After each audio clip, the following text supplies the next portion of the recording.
Hello दोस्तों, आज मैं साइंस मैग्नेट निर्माण वैज का यूनिट एंड मेजरमेंट का क्लास जो हो रहा है उसका पार्ट 2 लाया हूँ पीडीएफ से। चलिए तो क्लास शुरू करते हैं।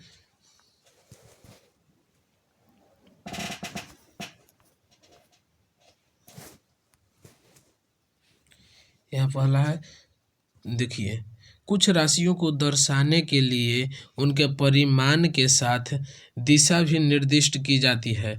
इस प्रकार की भौतिक राशि को क्या कहते हैं? तो सदिश राशि कहते हैं, भौतिक कहते हैं। जिसमें परिमाण भी हो और दिशा भी हो उसको क्या कहेंगे? तो उसको सदिश राशि कहते हैं। चलिए आगे देखते हैं। इससे पहले एक और बात कहते हैं, इसका पार्ट 1 वीडियो अपलोड कर दिए हैं, देखना है तो आप देख सकते हैं। चलिए, ये पार्ट 2 है। इससे पहले हो सकता है तो पार्ट 1 भी देख लीजिए। इसमें लास्ट में और बढ़िया बढ़िया क्वेश्चन है, डिस्कशन किया हुआ है। चलिए तो आगे देखते हैं।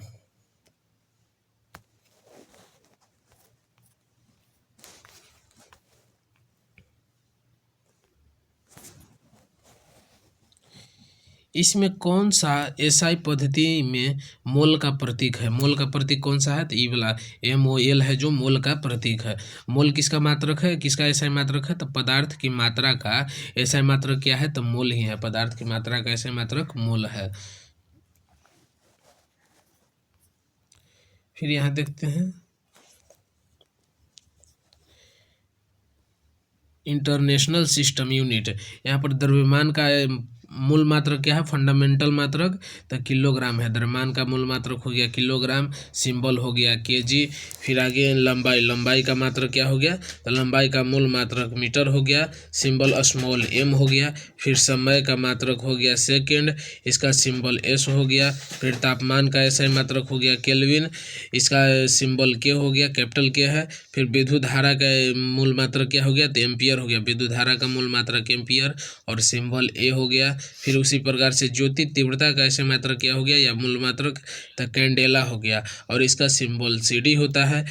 उसी तरह से पदार्थ की मात्रा का मात्रक क्या होता है? तो मोल होता है और इसका सिंबल MOL होता है।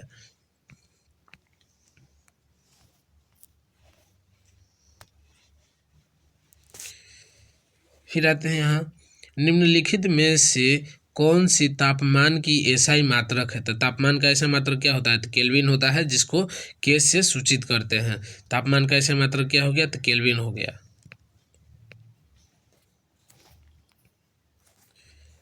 फिर है, पृथ्वी से लेकर सूर्य की अनुमानित दूरी कितनी होती है? दूरी होती है, उसको क्या कहते हैं? तो उसको खगोलीय इकाई कहते हैं। और खगोलीय इकाई, एक एस्ट्रोनॉमिक यूनिट का मान कितना होता है? तो 3.6 एक एस्ट्रोनॉमिक यूनिट 3.26 प्रकाश वर्ष के बराबर होता है। चलिए फिर आगे देखते हैं।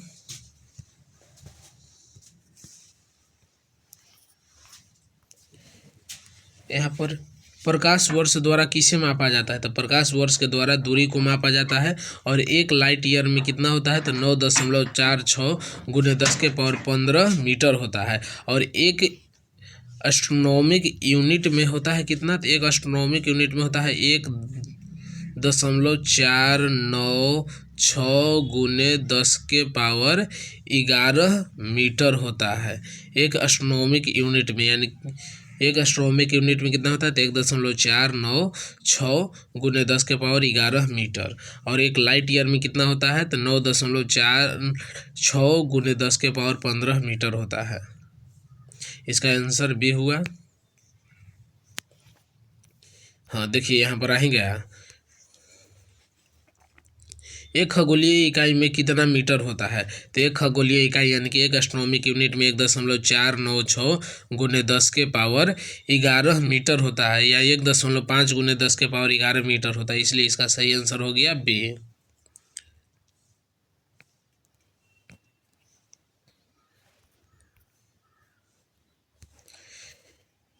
एसआई पद्धति में एक यार्ड किसके बराबर होता है? तो एक यार्ड है ना, जो 91.44 सेंटीमीटर के बराबर होता है। एक यार्ड 91.44 सेंटीमीटर के बराबर होता है, लेकिन इसको मीटर में पूछा है। एसआई पद्धति को एक यार्ड में, देखो यहाँ पर जितना भी ऑप्शन है किलोमीटर या मीटर में है, तो मीटर में बदलने के लिए देखो 91.44 को 100 से भागा मारते हैं तो आ जाता है 0.9144 मीटर, इसलिए इसका सही आंसर ए हो गया।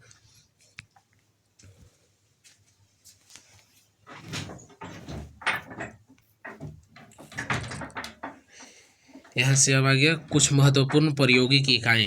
तो छोटी दूरी के लिए किसका प्रयोग करते हैं, तो छोटी दूरी में 1 माइक्रोन में कितना हो जाता है, तो 10⁻⁻6 मीटर। 1 एंगस्ट्रम में हो जाएगा 10⁻⁻10 मीटर। फिर 1 फर्मी में हो जाएगा 10⁻⁻15 मीटर। अब आगे देखते हैं भारी द्रव्यमान के लिए। तो भारी द्रव्यमान के लिए 1 टन में 1000 kg होता है और 1 क्विंटल में 100 kg होता है। 1 क्विंटल में 100 kg होता है। और आयतन का मात्रक मीटर क्यों होता है, लीटर होता है, बैरल होता है। यहाँ पर देखिए आयतन के लिए दिए हुए हैं मीटर में, तो 1 मीटर क्यूब बराबर हो जाएगा 1000 लीटर। 1 बैरल में 159 लीटर। और 1 यूएस गैलन कहेगा, यूएस गैलन तो 3.785 लीटर हो जाएगा। और 1 यूके गैलन कहेगा तो 4.546 लीटर हो जाएगा।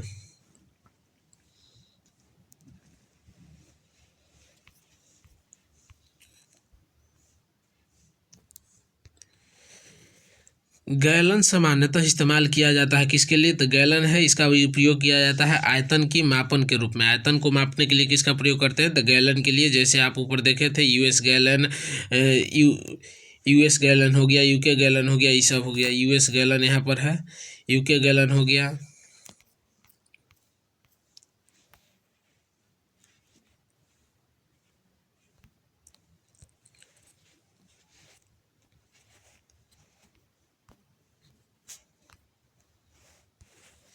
एक माइक्रोन कितना सेंटीमीटर के बराबर होता है, तो 1 माइक्रोन में कितना हो जाएगा, 10⁻⁻6 मीटर हो जाएगा।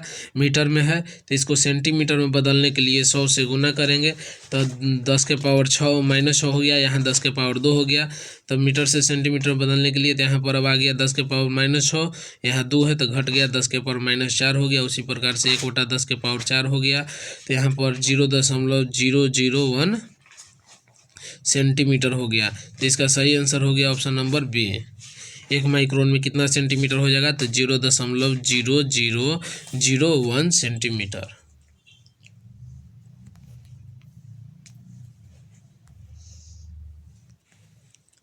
चार किलोमीटर को अगर मीटर में बदलना है तो 4000 मीटर हो जाएगा।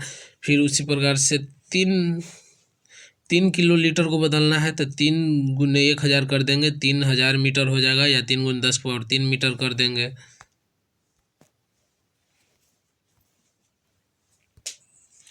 यहाँ पर है किलो, तो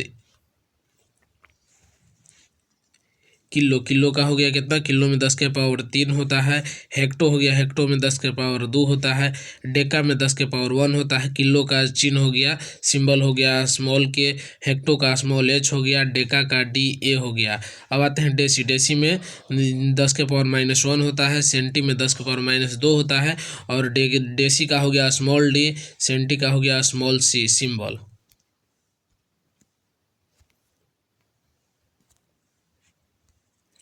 यहाँ पर हो गया एक्सा। एक्सा में 10⁻18 होता है और इसका सिंबल ई होता है।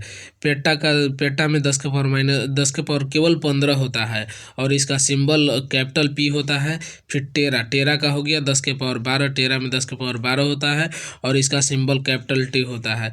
गीगा का सिंबल 10⁻9 हो गया। इसका गीगा में 10 केवल 9 होता है और इसका सिंबल कैपिटल G हो गया। मेगा में 10⁻6 होता है और इसका सिंबल कैपिटल M हो गया।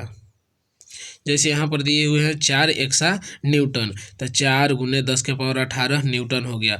उसी प्रकार से 2 पिकोमीटर है तो 2 पेटामीटर है, तो 2 पेटामीटर है, इसको 2 × 10⁻15 मीटर कर देंगे। 8 गीगा पास्कल है तो 8 × 10⁻9 पास्कल हो जाएगा।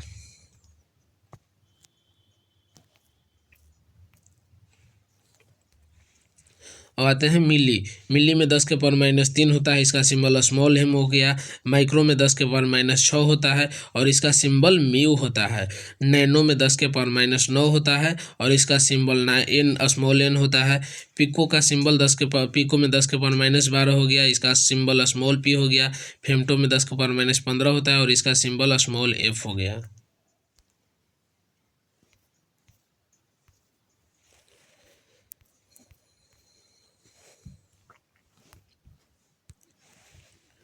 अल्टीमीटर। अल्टीमीटर का उपयोग उड़ते विमान की ऊंचाई मापने के लिए किसका प्रयोग करते हैं? तो अल्टीमीटर का। विद्युत धारा मापने के लिए किसका प्रयोग करते हैं? तो आमीटर का प्रयोग करते हैं। वायुमंडलीय दाब को मापना है तो बैरोमीटर का प्रयोग करते हैं। फिर वायु की चाल मापना है, वायु की चाल मापना है तो किसका प्रयोग करते हैं? तो एनीमोमीटर का प्रयोग करते हैं। वायु की चाल मापने के लिए एनीमोमीटर का प्रयोग करते हैं।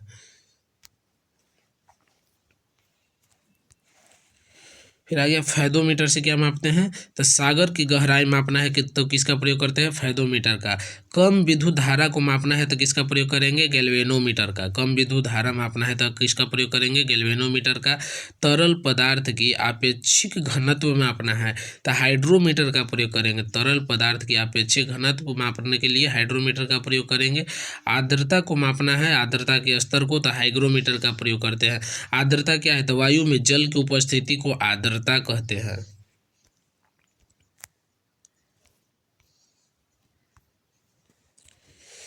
फिर यहाँ पर है मैनोमीटर। तो मैनोमीटर गैस एवं तरल का दाब मापने के लिए किसका प्रयोग करते हैं? तो मैनोमीटर का प्रयोग करते हैं। गैस एवं तरल का दाब मापने के लिए मैनोमीटर का प्रयोग करते हैं। फिर छोटी वस्तुओं की आवर्धिक दृश्य देखना है तो माइक्रोस्कोप का प्रयोग करते हैं। यानी कि कोई छोटा वस्तु उसका बड़ा प्रतिबिंब देखना है, बड़ा बड़ा चित्र देखना है तो उसके लिए माइक्रोस्कोप का प्रयोग करते हैं। फिर रक्त दाब को मापना है तो किसका प्रयोग करते हैं? तो रक्त दाब मापी, जिसको स्फिग्मोमैनोमीटर कहते हैं। रक्त दाब को मापने के लिए स्फिग्मोमैनोमीटर का प्रयोग करते हैं। हिंदी में हो गया रक्त दाब मापे। फिर हृदय की आवाज़ सुनना है तो इसका लिए किसका प्रयोग करते हैं? तो स्टेथोस्कोप का प्रयोग करते हैं, जिसको हिंदी में परिश्रावक कहते हैं। परिश्रावक। हृदय की आवाज़ सुनने के लिए स्टेथोस्कोप का प्रयोग करते हैं, जिसको हिंदी में परिश्रावक कहते हैं। फिर सॉफ्ट की घूर्णन चाल ज्ञात करना है तो इसके लिए टैकोमीटर का प्रयोग करते हैं। फिर निहित ऊष्मा, हीट एंड ऊष्मा, कांस्टेंट हीट को मापने के लिए कैलोरीमीटर का प्रयोग करते हैं। फिर दूध की शुद्धता मापने के लिए किसका प्रयोग करते हैं? तो लैक्टोमीटर का। दूध की शुद्धता मापने के लिए लैक्टोमीटर का प्रयोग करते हैं। तरल की श्यानता मापने के लिए किसका प्रयोग करते हैं? तो तरल की श्यानता मापने के लिए विस्कोमीटर का प्रयोग करते हैं। तरल की श्यानता के लिए विस्कोमीटर का प्रयोग करते हैं।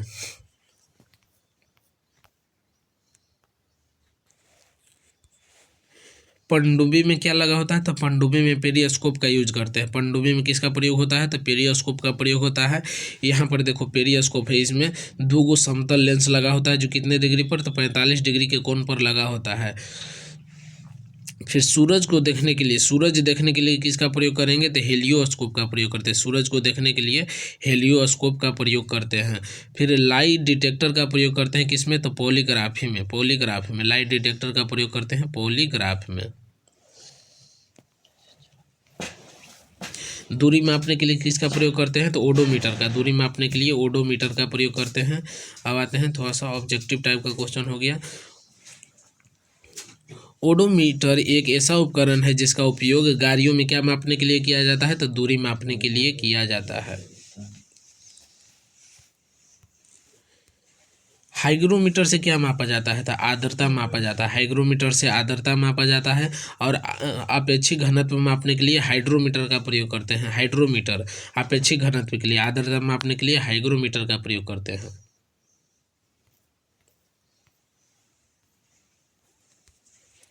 निम्न में से किस उपकरण का उपयोग वायुमंडलीय दाब मापने के लिए किया जाता है? तो वायुमंडलीय दाब मापने के लिए बैरोमीटर का प्रयोग करते हैं।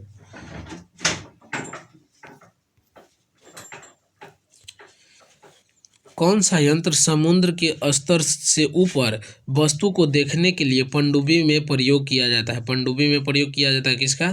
तो पेरियोस्कोप का प्रयोग किया जाता है। इसमें दो गो समतल दर्पण लगा होता है जो कितने डिग्री के कोण पर लगा होता है? तो 45 डिग्री के कोण पर लगा होता है।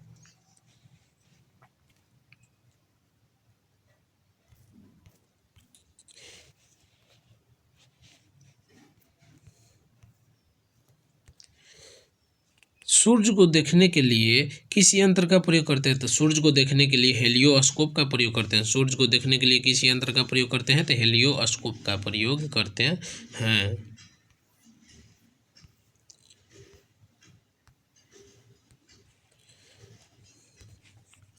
निम्नलिखित में से कौन सी झूठ का पता लगाने वाला मशीन है? तो झूठ का पता लगाने के लिए पॉलीग्राफ का प्रयोग करते हैं। झूठ का पता लगाने के लिए किसका प्रयोग करते हैं? तो पॉलीग्राफ का प्रयोग करते हैं।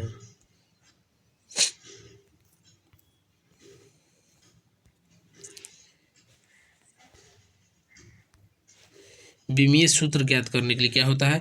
तो किसी भी मात्रक की बीमा लिखने के लिए इसे वर्ग ब्रैकेट में लिखा जाता है। वर्ग ब्रैकेट में लिखा जाता है। जैसे द्रव्यमान की बीमा लिखना है तो लिखने के लिए एम को लिखेंगे वर्ग ब्रैकेट में, एसन का वर्ग ब्रैकेट होता है। फिर उसी प्रकार से लंबाई को लिखने के लिए एल लिखेंगे और समय को लिखने के लिए टी लिखेंगे। उदाहरण के लिए वो देखते हैं बल की बीमा। तो बल की बीमा लिखने के लिए m के पावर 1 L1 और t के पावर -2 लिखाता है। क्या हो जाएगा? तो m L t के पावर -2 हो जाएगा बल का बीमा।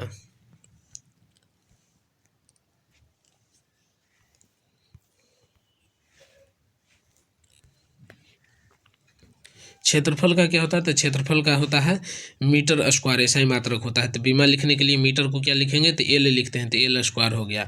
आयतन में क्या होगा? तो आयतन के लिए मीटर क्यू होता है, ऐसा ही मात्रक। तो मीटर को लिखते हैं एल से, बीमा लिखते हैं एल से। यहाँ पर एम क्यू है तो यहाँ पर एल क्यू हो जाएगा। घनत्व के लिए द्रव्यमान बटा आयतन होता है, तो द्रव्यमान को केजी लिखते हैं और आयतन को क्या लिखते हैं? तो मीटर क्यू लिखते हैं। मीटर क्यू तो यहाँ पर हो गया केजी। केजी के लिए किसका प्रयोग करते हैं? तो एम का प्रयोग करते हैं। और मीटर के लिए एल का प्रयोग करते हैं, तो एल क्यू हो गया। एम एल क्यू हो गया। फिर आते हैं आगे। चाल के लिए क्या होता है? तो दूरी बटा समय होता है। दूरी बटा समय, दूरी को मीटर से और समय को एस से लिखेंगे। तो यहाँ पर दूरी के लिए क्या लिखते हैं? तो एल लिखते हैं बीमा, और समय के लिए टी लिखते हैं। तो उसी प्रकार से एल और टी के पावर -1 हो गया। यही हो गया इसका बीमा।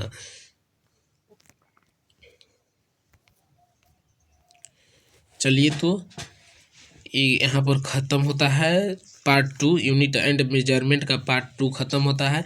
आगे तुरंत ही वीडियो अपलोड करेंगे, और अगर आप पार्ट 1 नहीं देखे हैं तो वो आप देख सकते हैं। धन्यवाद।